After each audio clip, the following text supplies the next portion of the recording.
श्रीमन्नारायण नारायण हरे हरे, श्रीमन्नारायण नारायण हरे हरे। जय सिया राम, जय विष्णु भगवान। आप सभी का हमारे चैनल सुविचार वितरीना में हार्दिक स्वागत है। आज के इस वीडियो में बात करेंगे निर्जला एकादशी व्रत कैसे करें। निर्जला एकादशी व्रत करने का नियम क्या है, विधि क्या है, उसकी महत्वता क्या है। निर्जला एकादशी में पानी पीना चाहिए, जल पीना चाहिए या नहीं। निर्जला एकादशी में जल कब पीना चाहिए, अर्थात पानी कब पीना चाहिए। जो लोग निर्जला एकादशी व्रत ना कर पाएँ तो वह क्या करें।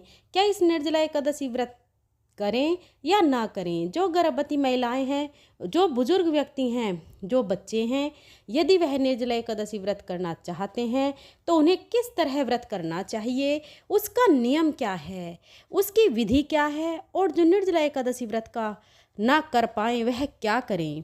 अर्थात कुल मिलाकर यही समझिए कि निर्जला एकादशी व्रत की संपूर्ण जानकारी आपको इसी वीडियो में हम प्राप्त करवाने जा रहे हैं। आपसे हाथ जोड़कर एक निवेदन है, हमारी वीडियो को लाइक करें और अगर आपको पसंद आए तो अपनी फ्रेंड और फैमिली में शेयर भी ज़रूर करें और हमारे चैनल को सब्सक्राइब ज़रूर करें। बेल आइकन को प्रेस करें ताकि आने वाली सभी वीडियो की नोटिफिकेशन आपको मिल सके। निर्जला एकादशी व्रत जो भगवान श्रीमन्नारायण जी को बहुत ही अति प्रिय है। एकादशी व्रत सभी व्रतों में सबसे श्रेष्ठ, अद्भुत, अलौकिक कहा गया है। एकादशी व्रत श्रीमन्नारायण जी की प्रसन्नता के लिए, भगवान श्री नारायण जी को प्रसन्न करने के लिए सबसे उत्तम व्रत है। एकादशी व्रत है, कहा गया है कि जो व्रतों की जो जननी है वह एकादशी ही है, इसलिए बहुत ही उत्तम व्रत है। एकादशी का प्रत्येक व्यक्ति को अपने जीवन काल में एकादशी व्रत अवश्य धारण करना चाहिए, अवश्य व्रत करना चाहिए। ज्येष्ठ मास के शुक्ल पक्ष की एकादशी को निर्जला एकादशी कहते हैं। निर्जला एकादशी व्रत में पूरा दिन, पूरी रात, अर्थात पूरा व्रत जो है वह बिना जल पानी पिए हुए करना चाहिए।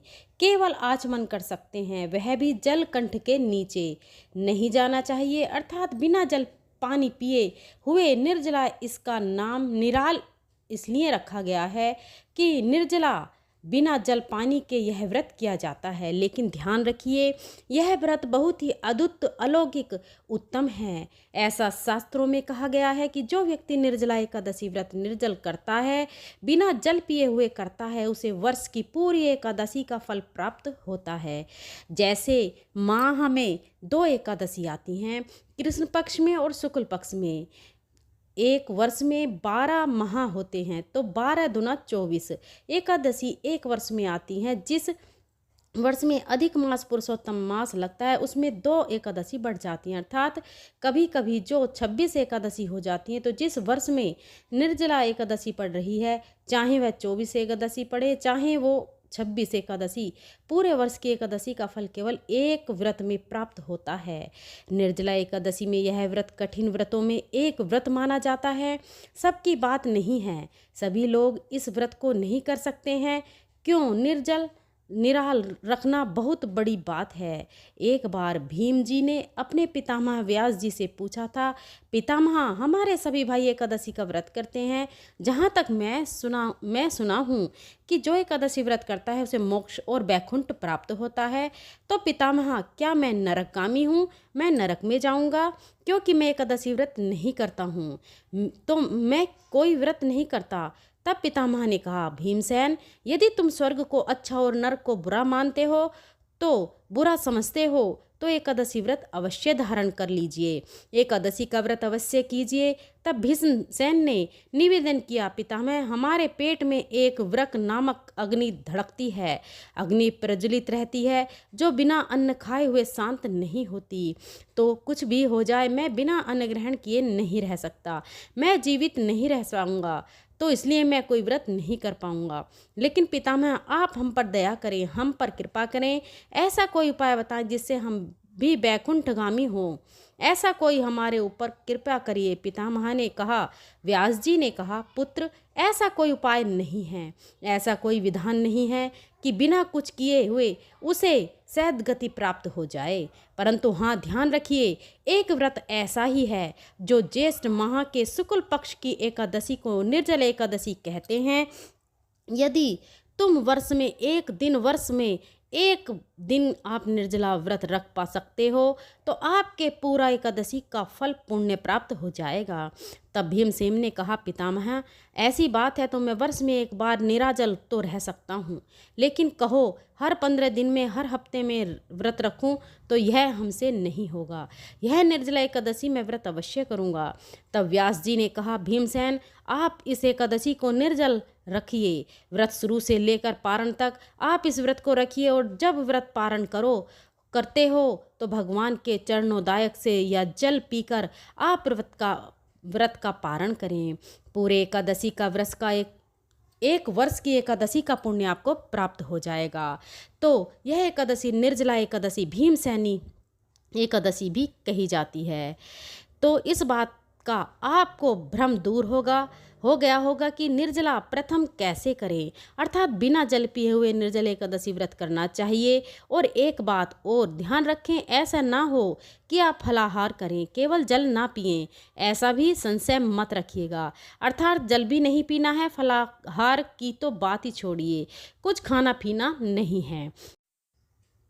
अब बात उठती है कि निर्जला एकादशी व्रत करते हैं तो पानी कब पीना चाहिए, जल कब पीना चाहिए।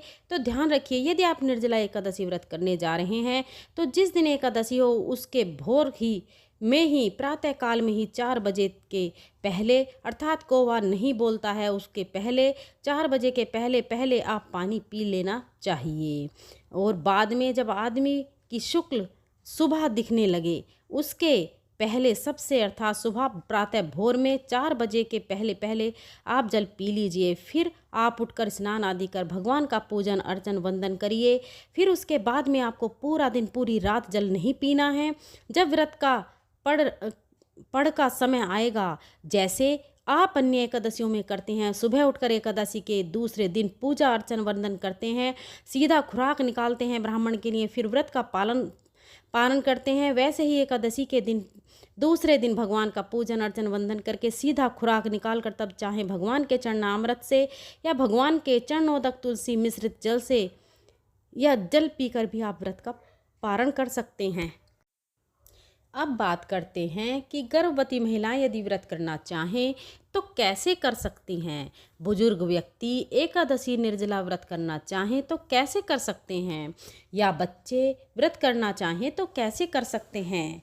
उन सबको मैं इतना ही कहूँगी, जो गर्भवती महिलाएं हैं वो इस निर्जला एकादशी निराजल ना रहें, एकादशी रहें लेकिन निर्जल ना रहें। एकादशी का व्रत करें लेकिन निर्जल रहकर ना करें, क्योंकि ऐसा करने पर आपके स्वास्थ्य और आपके बच्चे के स्वास्थ्य पर फर्क पड़ेगा। क्योंकि ये टाइम काफ़ी गर्मी का होता है, काफ़ी भीषण गर्मी पड़ती है, जिसमें गर्भवती महिला को पानी की ज़्यादा आवश्यकता होती है। इसलिए आप पूरी श्रद्धा और विश्वास से भगवान का स्मरण करें, अपने व्रत का पारण करें, व्रत रखें, लेकिन पूरे श्रद्धा विश्वास से, लेकिन निर्जल ना रहें। आप फलाहार और जल पीकर कर सकते हैं। और मैं आपसे ये कहूँगी, जो बुज़ुर्ग हैं और जिनका मन है कि वो भी व्रत रखना चाहते हैं और उनकी इतनी गर्मी में ऐसा निर्जल व्रत रहना उनके लिए हानिकारक हो सकता है, क्योंकि इस टाइम पानी की बहुत कमी हो जाती है इंसान के शरीर में। तो इसलिए मेरी आपसे हाथ जोड़कर विनती है, आप श्री हरि विष्णु का श्रद्धा पूर्वक व्रत रखें, लेकिन उसमें आप अपने अनुसार पानी ज़रूर पिएं, नींबू पानी पिएं। मतलब मेरा कहने का मतलब है कि आप निर्जल व्रत ना रहें। कहते हैं भगवान श्रद्धा को देखते हैं, आपके विश्वास को देखते हैं, आपके प्यार को देखते हैं, इसलिए आपका व्रत पूर्ण माना जाएगा। और बच्चे भी ऐसा ही करें। अगर बच्चे व्रत रख रहे हैं तो निर्जल व्रत ना रखें, फलाहार लेकर जल पीकर व्रत रख सकते हैं, क्योंकि बच्चों में तो स्वयं भगवान का ही वास होता है। इसलिए उन्हें तो हरि विष्णु का आशीर्वाद पूर्ण ऐसे ही प्राप्त हो जाएगा। इसलिए अपने श्रद्धा और विश्वास से अपने शरीर को इतना कष्ट ना दें कि जिससे आगे चल के उन्हें परेशानी हो। पूरा दिन पूरी रात निर्जल व्रत बच्चे नहीं रख सकते हैं। इस ज्येष्ठ मास शुक्ल पक्ष के निर्जल एकादशी व्रत करना चाहिए या नहीं, ऐसा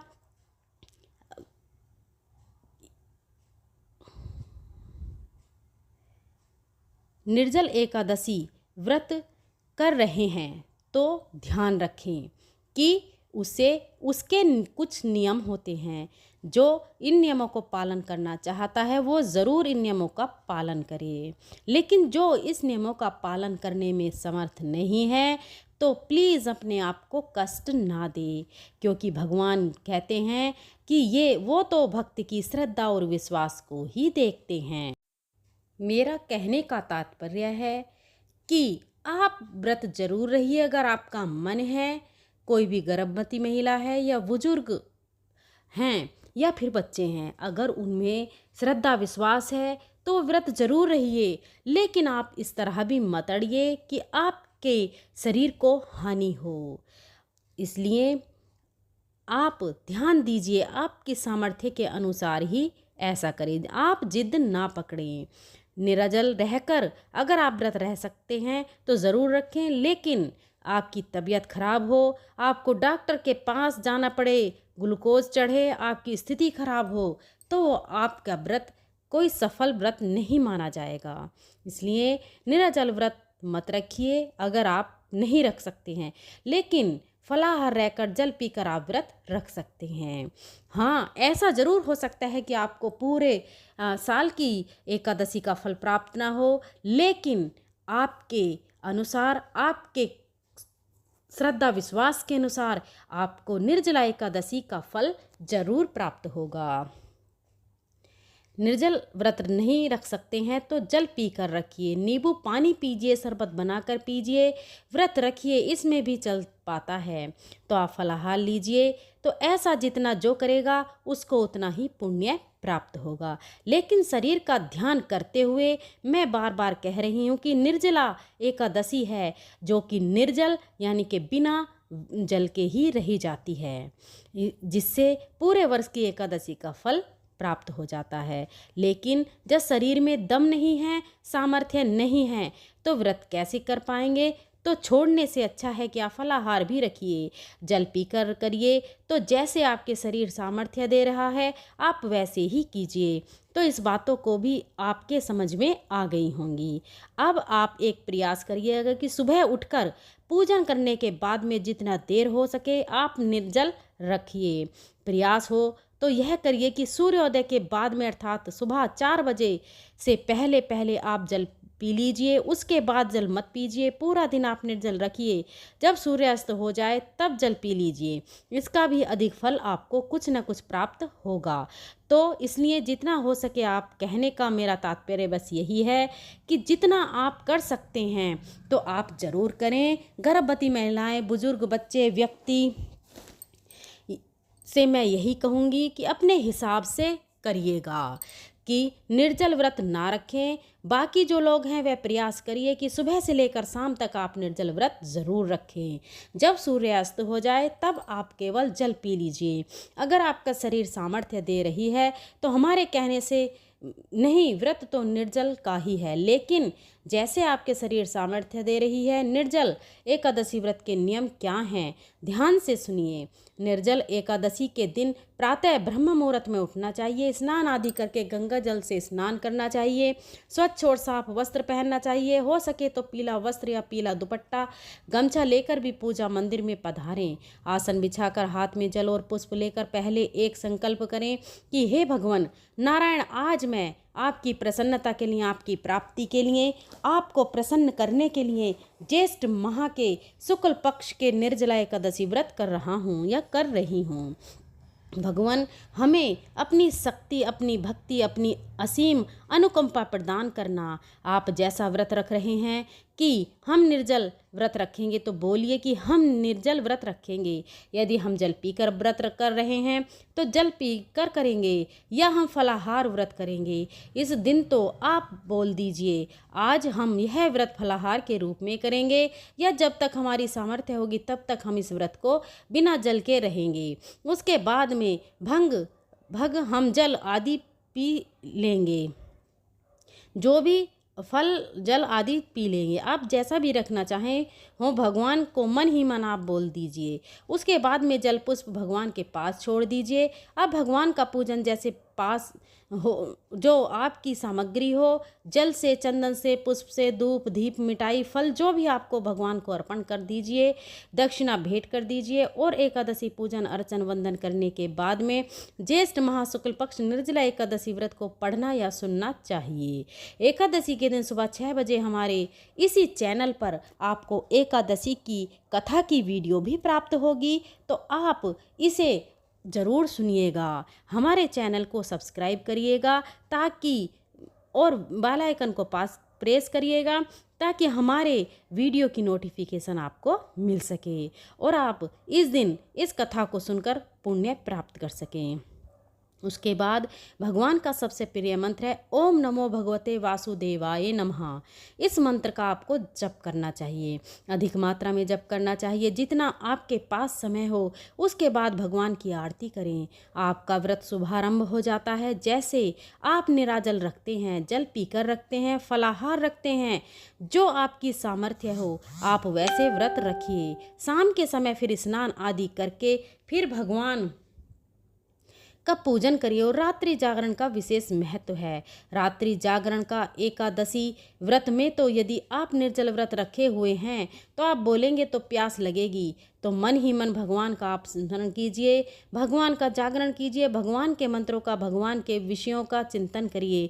और उसके बाद दूसरे दिन फिर स्नान आदि करके के बाद पूजा पाठ करके ब्राह्मण के निमित्त सीधा खुराक निकाल कर दक्षिणा के साथ में रख दीजिए। उसके बाद में व्रत का पारण करिए। व्रत का पारण भगवान के चरणामृत से या भगवान के चरणोदक तुलसी मिश्रित गंगा जल से या मुख में चावल डालकर भी व्रत का पारण कर सकते हैं। जो लोग निर्जल व्रत रख रहे हैं तो केवल जल पीकर ही व्रत का पारण कर सकते हैं। जो फलाहार रख रहे हैं उन्हें जो है मुख में चावल डालकर या तुलसी में गंगा जल डालकर पारण कर लेना चाहिए। यही इसका नियम है, यह इसकी विधि है। जो आपकी सामर्थ्य हो वैसा ही करिएगा। मैं बार बार इसलिए बोल रही हूँ कि आपको दिक्कत ना हो। अपने शरीर से खिलवाड़ मत करिएगा, जो आपकी सामर्थ्य है वैसे ही करिएगा, परंतु इस व्रत को अवश्य करिएगा। जितना आप कर सकते हैं, जितना भगवान का स्मरण कर सकते हैं, जितना उनकी कथाओं का श्रवण कर सकते हैं, जितना हरि विष्णु को याद कर सकते हैं, उन्हें अपने विचारों में रखिए, उन्हें अपनी बातों में रखिए, उन्हें अपने हृदय में रखिए। आपको आपकी एकादशी के व्रत का पूर्ण फल प्राप्त होगा। मेरी आपसे विनती है, आप उस दिन श्री हरि विष्णु को अपने मनोचित्त में समाये रखिए। आप कुछ भी कर रहे हैं लेकिन उन्हें अपने मन से, अपने हृदय से अलग मत करिए। श्री नारायण नमो नमः, श्री नारायण नमो नमः, वासुदेवाय नमो नमः, श्री हरि विष्णु नमो नमः। बहुत मंत्र हैं, नारायण नारायण नारायण।